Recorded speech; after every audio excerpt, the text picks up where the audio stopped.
നമുക്കൊരു ആശ இருந்தால் அது நம்ம தான் നിറവേറ്റിക്കണം. നമുക്കാക മത്തവങ്ക വന്ന് നിറവേറ്റ മാട്ടാങ്ക. ആശകൾ ഒന്നൊന്നായി നിറവേറ്റി ആ 31കാരൻ ഇന്നുള്ളത് ഇൻഡസ്ട്രിയിൽ തോൽവി അറിയാത്ത സിനിമകളുടെ തലൈവനായാണ്. അഭിനേതാവ്, എഴുത്തുകാരൻ, സംവിധായകൻ, ലിറിസിസ്റ്റ് തുടങ്ങി തനിക്കാവുന്നതെല്ലാം അയാൾ ചെയ്യും. സംവിധായകനായാണ് തുടക്കം. രവി മോഹനെ നായകനാക്കി 2019 പുറത്തിറങ്ങിയ കോമാളി എന്ന ആദ്യ സംവിധാന സംരംഭത്തിന് മികച്ച ഡെബ്യൂ ഡയറക്ടർക്കുള്ള സൈമ അവാർഡ്സും നേടി. പിന്നീട് 2022 നായകനായ ആദ്യ ചിത്രം റിലീസിനെത്തി. സ്വയം എഴുതി സംവിധാനം ചെയ്ത ലവ് ടുഡേ യുവ പ്രേക്ഷകർക്കിടയിൽ തരംഗമായിരുന്നു. ചിത്രത്തിലെ ഓരോ സീനും പാട്ടും ഇൻസ്റ്റഗ്രാം റീലുകളായും മറ്റ് സോഷ്യൽ മീഡിയ പ്ലാറ്റ്ഫോമുകളിലൂടെയും വൈറലാവുകയും ചെയ്തിരുന്നു. ഇപ്പോഴിതാ മറ്റൊരു എന്റർടൈനറുമായി തന്റെ ഹിറ്റ് സ്ട്രീക്ക് തുടരുകയാണ് തമിഴ് നടനും സംവിധായകനുമായ പ്രദീപ് രംഗനാഥൻ. പ്രദീപ് നായകവേഷത്തിലെത്തിയ ഡ്രാഗന് മികച്ച പ്രതികരണമാണ് തിയേറ്ററുകളിൽ ലഭിക്കുന്നത്. ഫെബ്രുവരി 21 ചിത്രത്തിന്റെ റിലീസ്. ഓമൈ കടവുളയുടെ സംവിധായകനായ അശ്വന്ത് മാരിമുത്തുമാണ് ഡ്രാഗന്റെ സംവിധാനം നിർവഹിച്ചിരിക്കുന്നത്.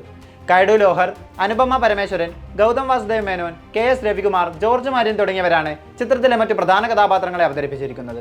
പുറത്തിറങ്ങി ഒരാഴ്ച തികയ്ക്കുന്നതിന് മുൻപ് തന്നെ ചിത്രം 50 കോടിക്ക് മുകളിൽ വേൾഡ് വൈഡായി കളക്ട് ചെയ്തെന്നാണ് റിപ്പോർട്ടുകൾ സൂചിപ്പിക്കുന്നത്. എന്റർടൈനർ എന്നതിലുപരി ഒരു മെസ്സേജ് നൽകുന്ന സിനിമയായി ഡ്രാഗനെ വിലയിരുത്താം. ജീവിതത്തിൽ വിജയിക്കാൻ കുറുക്കുവഴികളില്ലെന്നാണ് സിനിമ പറഞ്ഞു വെക്കുന്നത്. കഠിനമായി പ്രയത്നിക്കാതെ ലഭിക്കുന്ന ജീവിത വിജയത്തിന് അത്ര ദൈർഘ്യമുണ്ടാവില്ല. മറ്റുള്ളവരുടെ സന്തോഷത്തെ ഇല്ലാതാക്കിക്കൊണ്ടുള്ള വിജയം നമ്മുടെ മനസ്സമാധാനം തന്നെ ഇല്ലാതാക്കും. പ്രദീപിന്റെ കഥാപാത്രം പലർക്കും റിലേറ്റബിളുമാണ്. പ്രണയവും സൗഹൃദവും മാതാപിതാക്കളുടെ സ്നേഹവുമെല്ലാം ചിത്രത്തിലെ പ്രധാന ഘടകമാണ്. ഓരോ കഥാപാത്രങ്ങളും മികച്ച പെർഫോമൻസാണ് ചിത്രത്തിൽ കാഴ്ചവെക്കുന്നത്. അതിൽ എടുത്തു പറയേണ്ടത് പ്രദീപിൻ്റേത് തന്നെയാണ്. ഡി രാഘവൻ എന്ന കഥാപാത്രത്തിന്റെ മുഖത്ത് നിമിഷങ്ങൾക്കുള്ളിൽ ഇമോഷൻസ് മാറി മറിയുന്നത് ചിത്രത്തിലുടനീളം കാണാം. ഓരോ സീനും ആ 31കാരൻ അതിഗംഭീരമായി ചെയ്തു തീർക്കുന്നു. എടുത്തു പറയേണ്ട മറ്റൊരു കഥാപാത്രം പ്രദീപിന്റെ അച്ഛനായെത്തിയ ജോർജ് മാര്യൻ്റേതാണ്. ലോകേഷ് കനകരാജിന്റെ കൈദി, ലിയോ തുടങ്ങിയ ചിത്രങ്ങളിലൂടെ ശ്രദ്ധേയനാണ് അദ്ദേഹം. ഡ്രാഗണിൽ വലിയ സ്ക്രീൻ ടൈം ഒന്നും ഇല്ലെങ്കിലും കിട്ടിയ റോൾ അദ്ദേഹം ഭംഗിയാക്കിയിട്ടുണ്ട്. ക്ലൈമാക്സിനോട് അടുക്കുമ്പോഴുള്ള ഒരു സീനിൽ ജോർജ് മാര്യൻ പ്രേക്ഷകരുടെ മനസ്സിനെ വല്ലാതെ പിടിച്ചുലച്ചേക്കും. വലിയ ഹൈപ്പിലൊന്നുമല്ല ഡ്രാഗൺ എത്തിയത്. യുവനിരയെ കോർത്തിണക്കി ധനുഷ് സംവിധാനം ചെയ്ത നിലവുക്ക് എന്മേൽ എന്നടി കോപം എന്ന ചിത്രത്തിനോടൊപ്പം ക്ലാഷ് റിലീസായിരുന്നു. യുവതാരമായ പവിഷ് പ്രധാന വേഷത്തിലെത്തുന്ന ചിത്രത്തിൽ മലയാളി താരങ്ങളായ മാത്യു തോമസ്, അനിക സുരേന്ദ്രൻ, പ്രിയ വാര്യർ എന്നിവരുമുണ്ട്.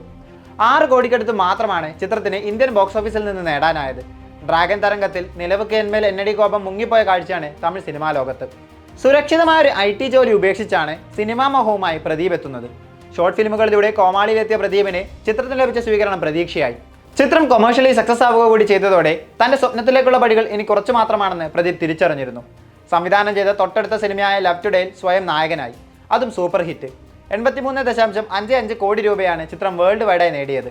എഴുത്തും സംവിധാനവും മാത്രമല്ല, അഭിനയ മികവും ഊട്ടിയുറപ്പിക്കുകയായിരുന്നു ലവ് ടുഡേയിലൂടെ പ്രദീപ്. യുവാക്കൾക്ക് റിലേറ്റബിൾ ആണെന്നത് അയാളുടെ നായകന്മാരുടെ പ്രത്യേകതയാണ്. ഇപ്പോഴിറങ്ങിയ ഡ്രാഗണും ലക്ഷ്യം വെക്കുന്നത് യുവ പ്രേക്ഷകരെ തന്നെയാണ്. സിനിമ കാണുമ്പോൾ കഥയ്ക്ക് തൻ്റെ ജീവിതവുമായി എന്തെങ്കിലും ഒരു സാമ്യമുണ്ടെന്ന് പ്രേക്ഷകനെ കൊണ്ട് ചിന്തിപ്പിക്കാൻ പ്രദീപിനാകുന്നുണ്ട്. അതുതന്നെയാണ് ഒരു അഭിനേതാവെന്ന നിലയിലും സംവിധായകൻ എന്ന നിലയിലും അദ്ദേഹത്തിൻ്റെ വിജയവും. ഉത്തര പേപ്പറുകളിൽ കഥ എഴുതരുതെന്ന് ഒരു ദിവസം എൻ്റെ ടീച്ചർ എന്നോട് പറഞ്ഞു. അതിനാൽ എഴുത്ത് ഞാൻ എൻ്റെ പ്രൊഫഷനാക്കി മാറ്റി. പ്രദീപ് എക്സ് ഹാൻഡിലിൽ പോസ്റ്റ് ചെയ്തൊരു ട്വീറ്റാണിത്. അതെ, പരീക്ഷകൾ എഴുതുമ്പോൾ പോലും അയാളുടെ മനസ്സിൽ സിനിമയായിരുന്നു. അങ്ങനെ ഒരാൾക്ക് IT ജോലി തിരക്കിൽ തൻ്റെ സിനിമാ സ്വപ്നം മറക്കാനാവുന്ന ഒന്നല്ലല്ലോ. മികച്ച ഡെബ്യൂ ഡയറക്ടർക്കുള്ള അവാർഡ് വാങ്ങി സ്റ്റേജിൽ നിൽക്കവേ പ്രദീപ് പറഞ്ഞത് ബെസ്റ്റ് ഡെബ്യൂ ആക്ടർക്കുള്ള അവാർഡ് അടുത്ത വർഷം വാങ്ങുമെന്നാണ്. ആദ്യമായി നായകവേഷത്തിലെത്തി പ്രദീപ് ആ പറഞ്ഞ വാക്കിനോട് 100% നീതി പുലർത്തുകയും ചെയ്തു. ഒരു സ്വപ്നം മനസ്സിലുണ്ടെങ്കിൽ ആ സ്വപ്നത്തിനു വേണ്ടി പരിശ്രമിക്കാൻ തയ്യാറാണെങ്കിൽ അത് നേടിയെടുക്കാനാകുമെന്നതിന് തെളിവാണ് പ്രദീപ് രംഗനാഥൻ.